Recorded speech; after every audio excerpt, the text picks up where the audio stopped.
Hindi pa rin natatapos ang paglilinis sa tumagas na langis mula sa isang sumadsad na power barge ng Napocor sa Estancia, Iloilo noong kasagsagan ng bagyong Yolanda. May ulat on the spot si Cesar Apolinario. Cesar? Oo, alam mo Pia, kausap natin itong mga taga-administrasyon na dumalaw rito kasama ang DOH at talagang nabahala sila, no? Dahil Pia, noong November 8 pa nangyari yung bagyo, no? At itong oil spill ay mula November 8 at hanggang ngayon nga ay ang sinasabi nitong mga bumisita rito na nakapag-usap sila sa local government ay hindi pa talaga naaayos. In fact, hindi sila nagkatrabaho ngayon dahil nga yung gaya nito nga nasa harapan ko na sa ngayon ay isang bako, no, na dinala rito na supposedly ay tutulong sana para maisaayos itong problema, no.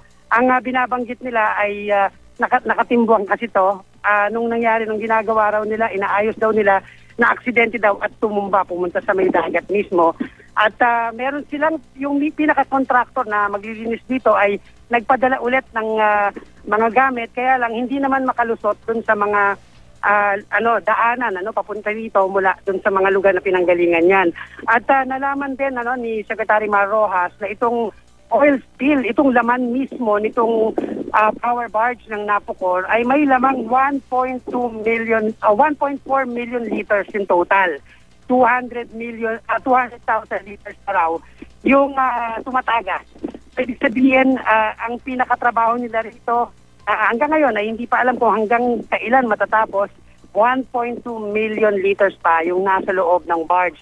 So yun ang pinoproblema at sinasabi ng DOH na kailangan agarin ang paglilinis dahil nga apektado yung 2,000 mahigit na mga pamilya na narito. Dati dito affected families yon. Pero yung ibang mga pamilya, yung 400 plus na families ay rito sa Tent City at doon muna sila maniniran. Ang tanong kung kailan sila makakabalik dito sa lugar na malapit sa dagat, hindi pa masasabi at mukhang matatagalan dahil maraming gagawin dito sa power barge na tumagas. Back to you, Pia.